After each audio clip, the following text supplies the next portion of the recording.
Hey guys, how's it going? Matt Lighty here, and today we're discussing leveling, milestones, and farm locations. Now, a lot of this content will change in 3.0, but I figured I'd make this video as a good base for those still playing the league and want to maybe practice leveling characters or practice builds for 3.0. This might help you out, and again, I will re-update this for 3.0 to make sense for that new framework.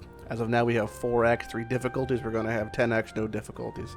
So when that shift happens, the paradigm of leveling, milestones, and farm locations will also change accordingly, or so I hope. So when you first encounter the Mercy mission, which is the Tidal Island quest on normal, it gives you a Quicksilver Flask, which is great. Problem is, it's level 4. The reason level 4 is a problem is because when you roll it, you need at least level 5 to get Adrenaline, which is the increased movement speed on top of the already Quicksilver movement speed.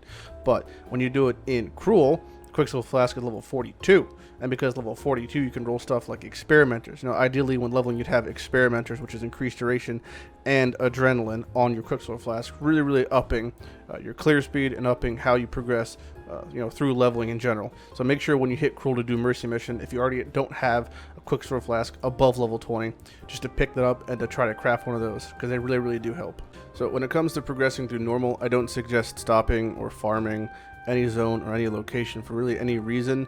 Even in hardcore, I find that the natural progression of leveling is enough to get you where you want to be.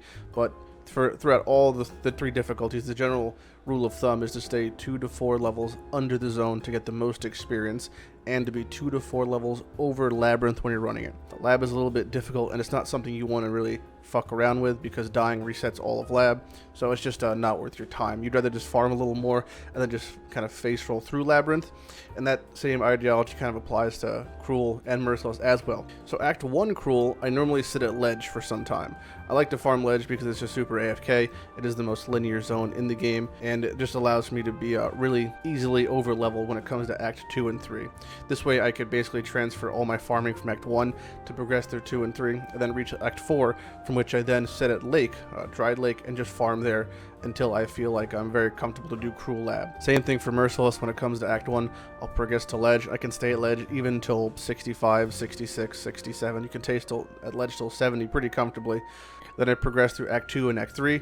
When I reach Act 4, I normally sit at Lake until the mid-70s. If I want, I can start mapping as long as I have enough life and enough res. Then I progress on to Merciless Labyrinth. Whether you're in normal, whether you're in Cruel, whether you're merciless, these are the generic vendor checks you'd want to do. You want to check anything Act 1 normal plus for red, blue, and green linked things. So any sort of RGB link. So this is for the chromatic recipe. So this will always get your chromatic.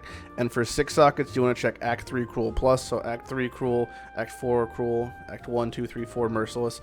Same thing for 5 and 6 links. So I tend to get around 1,000 life by the end of normal, 2,000 by the end of Cruel, and 3,000 by the end of Merciless. If I'm going CI, I normally don't go CI till either the very end of Cruel or the very beginning of Merciless, and then I'd like to have at least 3 to 4 KES. Always strive to get capped resistances, no matter the difficulty, no matter the situation. It is one of the biggest and most important things is to stay capped res. So if you're thinking, Lighty, what you've been saying is kind of contradictory, because on one hand you're saying stay under zone level to get more experience, and the other hand you're saying over farm the farm locations so that you can blow past the flyby zones. And basically those are the 2 different schools of thought. You could really pick one, you can combine the 2. Normally I'll just blow through Act 1 and Act 2, and then when it comes to Act 3 I'll implement the farming technique, which is farming Merc Ledge till Merc Dried Lake, and then Merc Dried Lake to maps.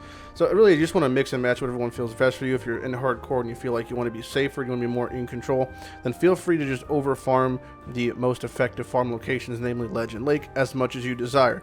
Really it comes down to you playing safe and playing whatever feels best for you. If you just want to progress through the zone, that's fine too, but if you are, try to stay under the zone level so you get the most experience. If you don't want to do that, then try to stay at the most efficient farm locations, namely Ledge and Lake. Alright, so that's about it for the leveling milestones as far as life res and farm locations. If you have any questions, feel free to PM me.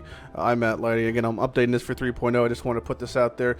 Shout out to Rusty for suggesting this. He is one of the locals in Discord, and he is a little bitch. So I will see you guys later. Matt Lighty out.